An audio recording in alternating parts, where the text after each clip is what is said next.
Thank you very much for tuning into part two. We're going to wrap this up here in this video here. But what we're talking about here is the Civilian Review and Complaints Commission for the Royal Canadian Mounted Police. And let's make it clear: there's no acquittal here. There's no acquittal. There's just a refusal to investigate properly. Right? There's no acquittal. But the science is clear. Right? The science is clear. So this is part two. I recorded the previous video. You can check that out on my YouTube channel, or whatever platform you're looking at this video on. So let's just go a little bit. I think we were around here, but let's reiterate, right? The woman cannot reasonably be expected to testify against the deception that was successful at the time it was perpetrated. And she did actually she did actually confess that there was no pregnancy and that she was absolutely unaware of this subsequent pregnancy, right? So that is not evidence of no wrongdoing. That is the evidence that she's been successfully deceived, right? And the police hey, this is a good excuse to be able to not misinterpret it, but I think it's very clear. I don't think there's any secrets here. I think it's very, very obvious that this is a politically charged issue, and if they were to investigate, they would be ruffling the feathers or whatever. So it's not gonna, they have to be able to throw these procedural blocks. But let's say, for example, it was investigated properly and it was actually, let's say, for example, it was scrutinized on the merits, right? This criminality would be examined properly. There's no doubt, right? So they have to be able to throw these stumbling blocks, procedural stumbling blocks, in my way, because if they don't, they would be forced to examine the case on the merits, right? So this complaint was not dismissed for lack of merit. It was dismissed on procedural grounds, right? There's no acquittal here. Right? This distinction is critical and must be stressed. No adjudicative body ruled that the science was wrong, that deception did not occur, or that the harm was unreal. The dismissal arose from procedural barriers, the absence of recorded in-person statement, the refusal of a deceived party to participate, and institutional reluctance to pursue a politically sensitive issue. When procedure is elevated to such a degree that it prevents any examination of substance, the result is not neutrality but injustice. What emerges from this ordeal is not a finding that no wrong occurred. Now, she didn't get acquitted, right? But a system sort of structurally disinclined to confront it.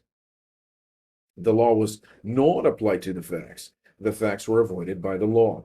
This is precisely how grave injustices persist while remaining formally unresolved. The outcome does not reflect the absence of criminality.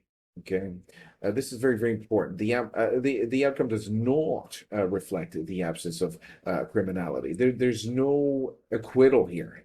Okay, this is just up in the air. It continues to be up in the air, right? They're good at doing that, right? It reflects the failure of institutions to meaningfully engage with it. Okay, if the police were to actually meaningfully engage with the criminality and there would be some sort of the prosecution, she would be clearly indicted and clearly, clearly convicted, right? There would be a conviction because it's undeniable, right? There's absolutely no denying the fact that this occurred, right? That this is clear. This is, okay. There is no doubt as to the criminal character of the conduct at issue, right? There's no doubt to the criminal character of the conduct at issue. And the administration of a pharmacological agent whose known and intended mechanism foreseeably results in the destruction of a newly formed human life, when coupled with material misrepresentation about that mechanism, constitutes profound wrongdoing in substance, regardless of procedural evasion. Oh, well, I couldn't have said it better myself, right? It constitutes profound wrongdoing in substance. It's clear, right? There's some cases that are just a slam dunk, and this is one of them. It's not even a slam dunk. It's like literally putting, stepping on a forklift, right? And having that forklift lift you up to the ring, the net, and just kicking the thing. But it's so easy, right? This is so clear that there's criminality here, and the criminality would ruffle feathers and change the status quo and all this stuff. So you have to do this procedural nonsense, right? Medically, this is a gross violation of informed consent, the Hippocratic obligation to do no harm, and the fiduciary duty owed by a physician to act with candor, loyalty, and care towards the patient, right? Which patient? The newly formed child, right? The newly formed child. This is, the patient. I don't know about this word anyway. It sounds sus. It's a new word, sus. It sounds sus. What is this word, patient, anyway? Is this a real word? You have to really scrutinize the doctors because they're just so creepy. What is a patient? Is it like, is that a real word? Um, Either if it's a real word, let's just, take it on face value that it is a real word.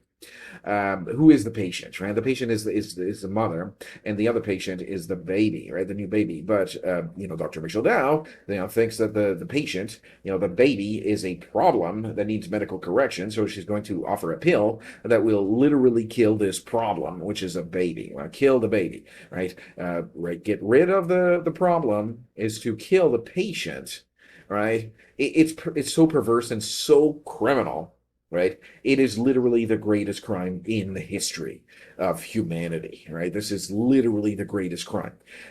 Interestingly enough, I actually share like something like 25% of the DNA with this Dr. Michel Dow. So my DNA is shared. Like we have the same, we possess the same DNA. And my literally my we share the same grandfather, right? That's how close of a familial bond we have. And she she blocked me and all this stuff. She won't answer my call. Oh no. Oh no way. Right? This is how she's gonna get away with it. Right? They're not gonna investigate. She's gonna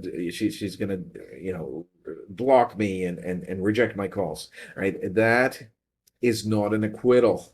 That is not an acquittal. If you really don't have anything to hide, show me an acquittal. Right? Show me an acquittal. Right? I want to see the acquittal. If you really don't have anything to hide, show me the acquittal. But she can't. She cannot have that acquittal because it would never, any kind of court that would adjudicate based on the merits, not on some sort of procedure that they make up.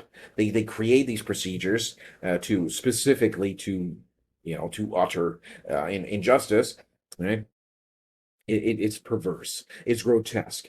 It's just, this is not how a country should operate. Ethically, deception vitiates consent. Legally, it negates legitimacy. Oh, wow.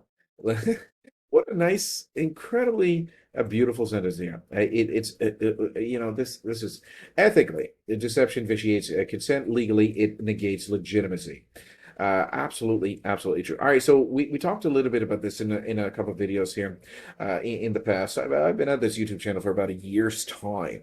And I did talk about the College of Physicians and Surgeons of Nova Scotia.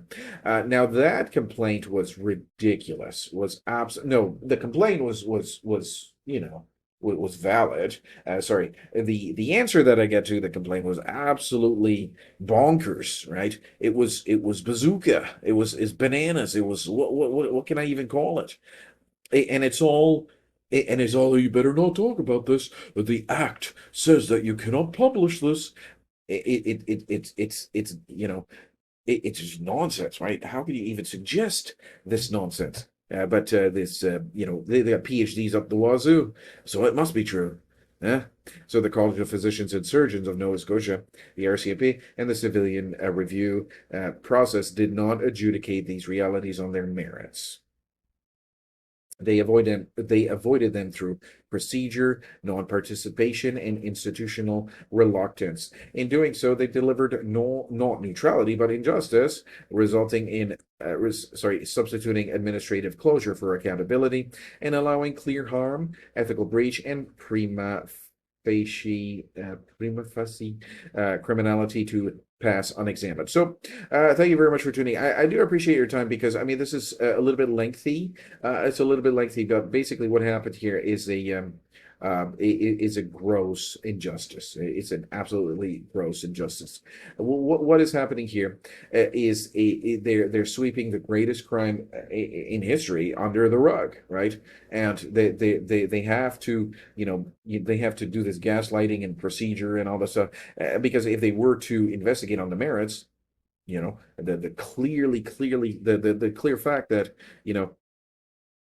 alters the uterine lining in such a way that should fertilization occurs, which it does, the implantation is prevented, right? So, oh man, the science behind this thing is quite it's frightful, right? It's a frightful thing to imagine. There's some dreams, and just to mention the dreams very very quickly. I get these dreams, and they're not like dreams at all, right? I am here confronting Dr. Michel now, saying, look what you did. Look at your life's work. You're not a doctor at all. Look at what you did. And I don't think in the dreams that she actually acknowledges it. I know nobody can acknowledge this because if they were to actually acknowledge this, they would be clearly anyway. The dreams, right, are reoccurring. Right, they're reoccurring dreams. It's not a nightmare, and it's so clear. The dreams are like more real than reality, right? What are these dreams anyway? I made an Excel sheet, right? Every time I have these dreams that I can remember, I put it on my Excel sheet, right?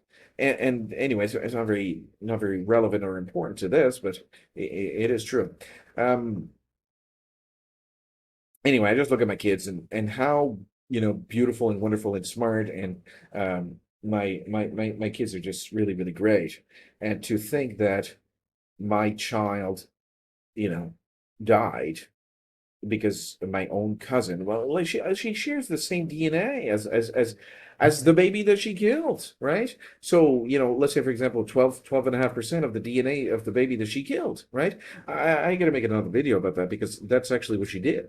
That is quite notable to imagine that, right? So we share about 25% of the same DNA, so then that's 12 and a half percent or thereabout of the DNA that the baby that she killed, right? She killed her own life, or her own DNA, her own family, right? It's truly incredible. She killed the grandchild, the grandson of her dad. That's how perverse this is, right? All right. Well, anyway, that just about does it. That wraps it up for this one here. So she weaseled her way out of it. And she did. She weaseled her way out of it. Not through an acquittal. Not through an acquittal. Not through an acquittal. I remember I was in the court, and the judge looks at me and he says, not guilty 3 times. I think probably I don't know how many acquittals I got, but I know 3 good. No, more than that. There was one that was no reasonable prospect of conviction. But anyway, three times that I went to the Burrell, the guy James Burrell, nice guy. I think I got convicted. No, not with him. I got convicted on another matter, but James Burrell, reasonable, guy, articulate.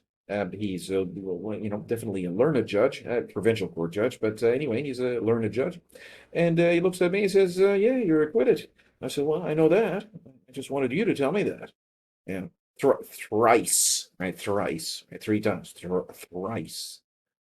I get acquitted. I get acquitted, right? But certainly Dr. Misoda did not get acquitted. There's no acquittal here, right? And let's say, for example, there would be an acquittal. I'd be like, okay, I'm wrong. I would love to be wrong, by the way. If all this would be wrong, oh man, I would be jumping because all of this would be, for nothing, and it would be clear that this never happened, but it certainly didn't. I appreciate your time. If you're watching this in another generation here, let's do better in this one than we did in the previous generation. Thank you very much for tuning in. I'll see you. Bye bye.